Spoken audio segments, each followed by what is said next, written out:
It is a cold afternoon in what is now southern Germany, about 28,000 years ago, and you are sitting just inside the mouth of a cave. Below you, a river cuts through the valley. The last strong light of the day falls across your hands. In one hand, you hold a dark stone, smooth from handling. With a smaller stone, you chip at one end, then grind and polish it. Slowly, the shape comes through. It is a male symbol, carved in siltstone, longer than the hand that holds it. 28,000 years later, archaeologists pulled that carving from under the floor of the same cave, a site called Hohle Fels. It had broken into 14 pieces.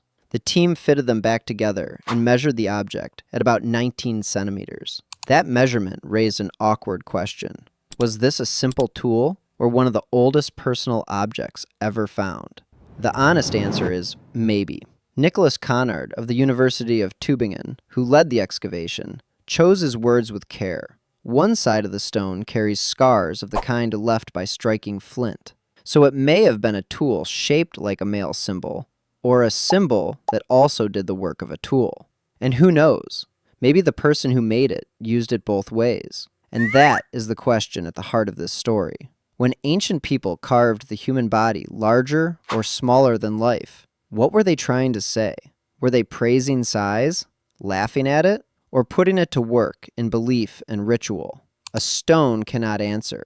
We can hold the object, but the mind that shaped it is gone. The same stretch of Ice Age Europe gives us the other half of the picture. From France to Siberia, archaeologists have found small, carved women. Today we call them Venus figurines, though their makers never heard that name. Many show heavy chests, round bellies, and wide hips. Their faces are often blank, lowered, or barely carved. It would be easy to call them ancient beauty images. That reading may be far too simple. Researchers have argued over these figures for more than a century. Some read them as fertility charms, others as images of motherhood, and others as signs of food, status, or group identity. In the 1990s, Catherine McCoy and Leroy McDermott added a fresh idea. Some figures, they argued, match what a woman sees when she looks down at her own body. If they are right, some of these carvings could be self-portraits. We do not know which reading is correct. Several may be true at the same time. One ivory figure from Hohle Fels ranks among the oldest known images of the human body. Think about what a full body meant during an ice age. It could mean stored energy through the dark months. It could mean a child more likely to be fed and a family more likely to see spring. A modern viewer looks at that figure and asks whether it was meant to be attractive. The carver may have been asking a harder question. Will we survive the winter? Both questions can live inside the same small piece of ivory. Here is the idea that runs underneath all of this. Ancient artists changed the body on purpose. One part could swell while another shrank. A face could almost vanish. Size carried a message, and the message changed from one river valley to the next. A large stone symbol does not prove that everyone admired that size. A small one tells us just as little on its own. Now step forward about 25,000 years into a room full of classical Greek statues. The bodies look strong and calm. The shoulders sit broad, and the faces look peaceful. Then your eyes drift lower, and the private detail is small. That choice was deliberate. The art historian Andrew Lear has described this pattern as a moral code written in marble. On gods, heroes, and young citizens, the male detail stays small and quiet. The large versions appear elsewhere in Greek art, on satyrs, comic figures, and wild outsiders ruled by appetite. To an ancient Greek, a modest male form could signal self-control. A large one could signal impulse. There is an easy modern joke waiting here. Were Greek men carving themselves small because they felt outmatched by the foreigners around them, perhaps by Africans held in service? The joke is tempting, and the evidence does not back it up. Greek servitude worked differently from the later Atlantic system. People held in service came from many places, including rival Greek cities captured in war.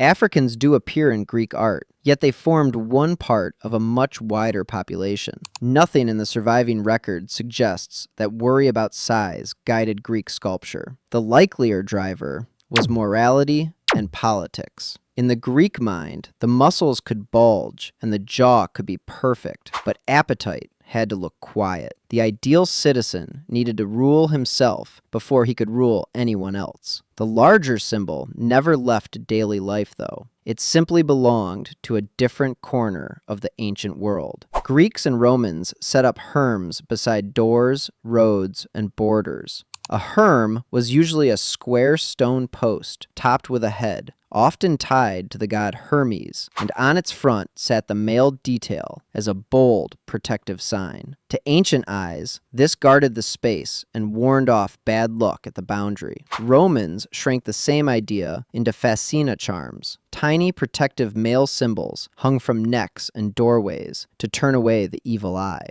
So a large symbol could offer protection, raise a laugh, or carry sacred power. Serious public art still kept the official body modest, on purpose. Cross the sea to Egypt and the rules shift again. In tomb and temple paintings, women appear slim, young, and balanced, with long, smooth lines. Remember the warning from the cave, though. This was elite art, built to last, a record of ideals rather than a survey of everyday taste in Egypt. Place these paintings beside the Ice Age carvings, and the contrast jumps out. Ice Age art often enlarges the body, while Egyptian art smooths it into order and calm.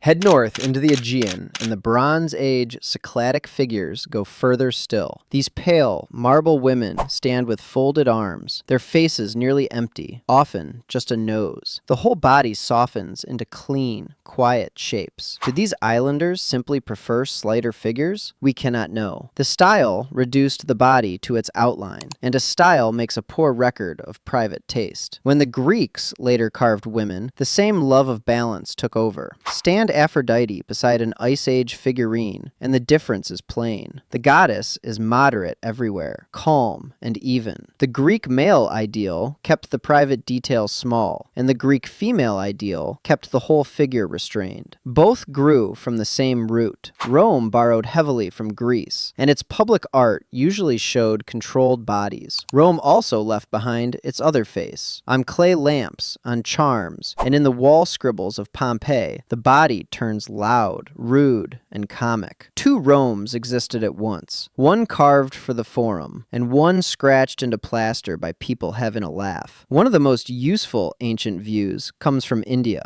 The Kama Sutra, the classical Indian guide to love and private life, sorts men into three types named after animals: the hare, the bull, and the horse. Women fall into three matching types: the deer, the mare, and the elephant. The text treats size as a question of fit between two partners. A well-matched pair gets along easily, while a mismatched pair has to work harder. Size matters in these pages, yet it never becomes a contest or a ranking. So did size matter to ancient humans? Yes, and it never meant only one thing. In the Ice Age, an enlarged body in stone or ivory may have spoken of fertility, survival, ritual, humor, or some blend of them all. In Greece, a modest male form could carry self-control and public honor. In Egypt and the Aegean, a slim or moderate female form could carry youth, order, and refinement. In the Kama Sutra, size mattered most as the fit between two people. The body was never just a body. Each culture wrote its values onto the human form and then called the result beautiful. Sometimes that meant carving the shape large, and sometimes small. We still do the same thing every time we look at another person and read a story into their shape. The only difference is that we no longer need the stone.